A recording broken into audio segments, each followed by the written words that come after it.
시청자 여러분 안녕하십니까? 계속해서 뉴스데스크 충북 소식입니다. 국민의힘이 이른바 메가서울을 추진하면서 충청권 시도지사끼리도 찬반이 엇갈렸는데요.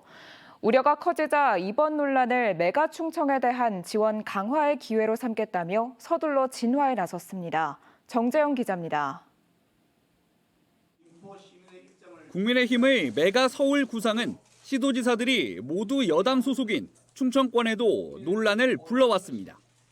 충남지사는 정부 여당을 향해 지방시대 구현을 위한 청사진부터 제시하라며 일침을 놨고, 김영환 충북지사는 SNS에 비판글을 남겼다.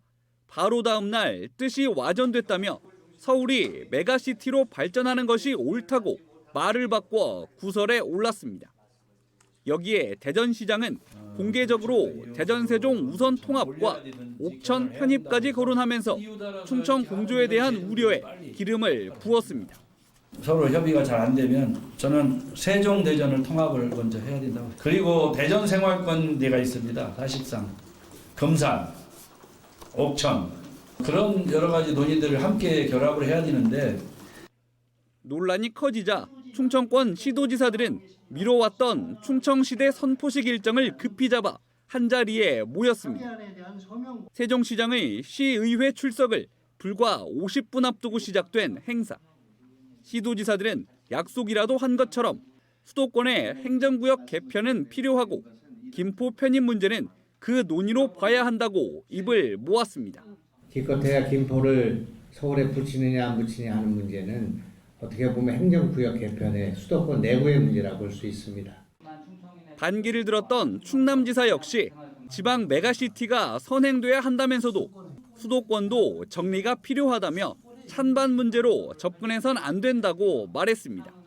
김포의 그런 편입 문제를 찬반 문제로 보지 말고 이 부분이 어떤 이 결과가 올 수 있겠냐 하는 그러한 분들의 그런 논의가 필요하고 담론의 장으로 저는 뭔가 발전을 해야.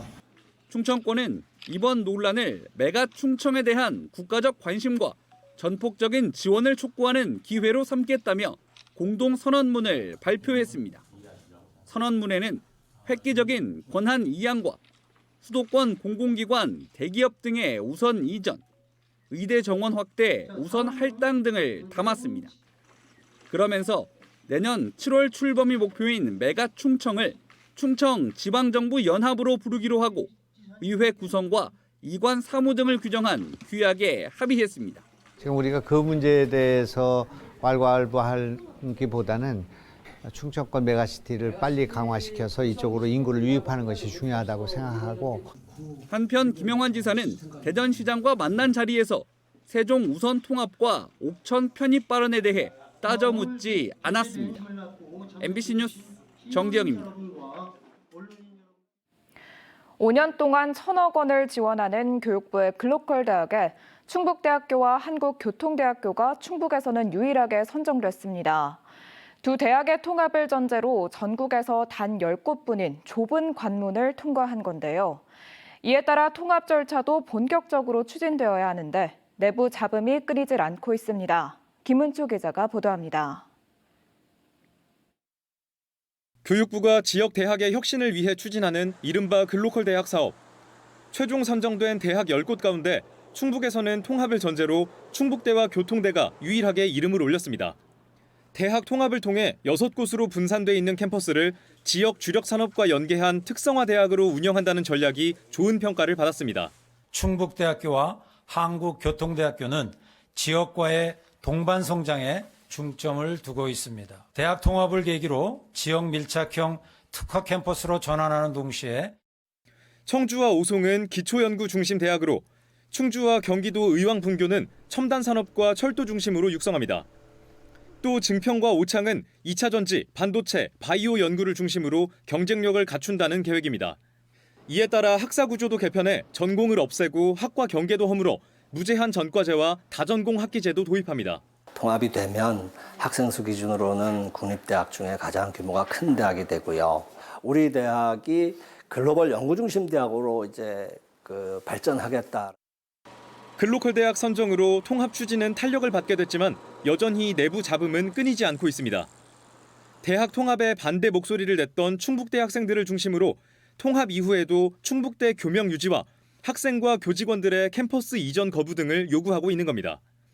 이에 대해 교통대는 두 학교의 합의에 따라 학교명이 정해져야 한다며 물러서지 않고 있습니다. 교명 제정이나 학사 조직 개편 등에 있어서는 기합의된 통합 원칙에 따라 등가와 동수로 구성된 위원회에서 결정하게 될 것입니다. 오는 2027년 통합대학 개교를 목표로 글로컬 대학에 선정된 충북대와 교통대는 내년 11월까지는 구체적인 통합 계획을 제출해야 합니다. MBC 뉴스 김은초입니다. 청남대가 불법인 줄 알면서 상수원 보호구역에 푸드트럭 운영을 밀어붙인 사실이 도의회 행정사무감사에서 드러났습니다. 벙커에 갤러리를 만든다면서 의회에 보고도 하지 않고 예산을 맘대로 전용해 쓴 사실도 드러났습니다. 김대웅 기자입니다. 지난달 청남대에 문을 연 이른바 벙커 갤러리입니다. 대통령 경호를 위해 사용하던 벙커 두 군데를 고쳐 작은 미술관으로 만들고 커피 판매기도 설치했습니다. 김 지사는 벙커에서 나온 커피를 벙커피라고 부르면서 직접 홍보에 나서기도 했습니다. 벙커피 1호 커피가 나왔습니다. 이 벙커 갤러리에는 4,900만 원이 들었는데 알고 보니 의회를 통과한 예산이 아니었습니다. 다른 사업에서 남는 예산을 가져다 쓰고 의회에는 아예 보고하지도 않았습니다. 행정사무감사에서는 도의원들의 성토가 이어졌습니다. 김영환 지사와 같은 국민의힘 소속 의원들이 나섰습니다. 의회에서 리모델링 공사에 벙커계를 포함해서 승인한 것도 아닌데 사업은 진행하고 이 의회가 왜 존재하는 거예요? 관광객 편의를 이유로 청남대가 앞장서 법을 어긴 부분에도 의원들의 질타가 쏟아졌습니다. 축제 때마다 운영하던 푸드트럭, 알고 보니 불법인 줄 알면서도 청남대가 밀어붙였습니다. 금강유역 환경청이 지난 4월 푸드트럭 영업이 불가능하다고 답변을 보냈고 최근에는 현장을 직접 찾아와 불법이라고 지적한 사실도 확인됐습니다. 불법 영업 행위가 청남대 관광 활성에 도움이 될 것이라고 해서 계속 묵인한 거 맞습니까? 그 관람객들 편의 제공을 위해서 공익적인 부분을 위해서 좀 저희가 선택한 사항이 되겠습니다. 의원들의 질타가 끊이질 않자 충청북도는 결국 불법을 시인하고 사과했습니다. 김종기 소장님도 사실은 그게 불법이라는 건 알고 있습니다. 불법이라는 건 맞습니다. 앞으로 개선을 해서 더 이상 무리가 없도록. 불법 운영과 관련해 청주시는 현재 푸드트럭 운영업자들을 불구속 입건한 상태입니다. 환경단체는 충청북도가 푸드트럭 운영이 가능하다고 유권 해석을 해준 주범인데 푸드트럭 업자에게만 책임을 전가하고 있다고 비판했습니다. 공개적으로 푸드트럭 운영자를 모집하고 청남대에서 푸드트럭을 운영할 수 있도록 편익을 봐줬다면 충청북도는 마땅히 수도법 위반의 주범이다. 한편 이번 행정사무감사에서 의원들은 청남대가 상수원 보호구역이라 주차장을 설치할 수 없게 되자 잔디광장으로 우선 허가를 받은 뒤 주차 공간으로 사용한 것과 관련해 법에 따라 운영하라고 지적했습니다. MBC 뉴스 김대웅입니다. 코로나19 방역 지침을 어기고 대규모 집회에 참석한 김웅호 전 정의당 부대표가 벌금형을 선고받았습니다. 청주지방법원 형사위 단독 안재훈 부장판사는 감염병 예방관리에 관한 법률 위반 혐의로 기소된 김 전 부대표에 대해 벌금 150만 원을 선고했습니다. 김 전 부대표는 2021년 9월 민주노총 화물연대 등과 함께 청주의 한 식품회사 공장 앞에서 집합금지 명령을 어기고 천여 명이 모이는 대규모 집회를 한 혐의로 기소됐습니다. 충청북도 교육청이 내년도 예산을 올해보다 1,048억 원 줄어든 3조 6,224억 원으로 편성했습니다. 충청북도 교육청은 중앙정부와 지자체 이전 수입이 3,500억 원 이상 줄어든 영향으로 예산 축소 편성이 불가피했다고 설명했습니다. 이에 따라 학교 운영비 등 교육 일반 예산은 59.7%, 평생교육 예산은 7.5% 줄었습니다. 하지만 인건비와 유초중 등 교육 예산은 올해보다 늘었고 다채운 플랫폼 운영과 노벨 프로젝트 등 윤건영 교육감 공약사업 예산 3,181억 원은 반영됐습니다. 국내 첫 탄소 포집형 청정 수소 생산기지가 충북에 들어섭니다.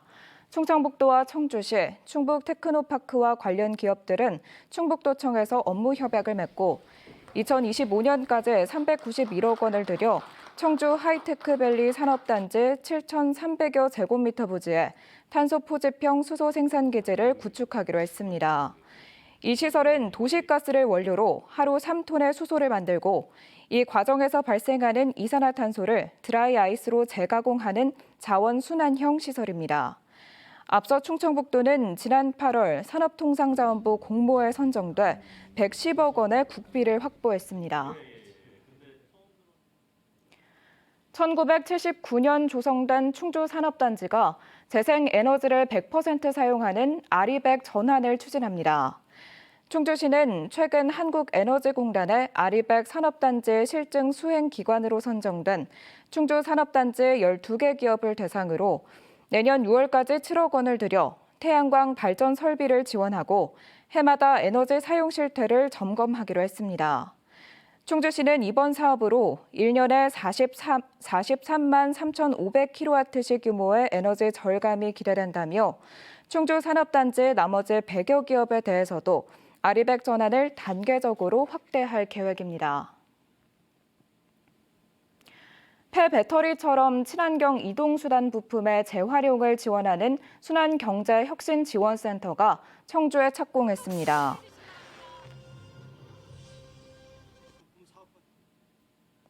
뉴스데스크 충북 소식 마칩니다. 고맙습니다.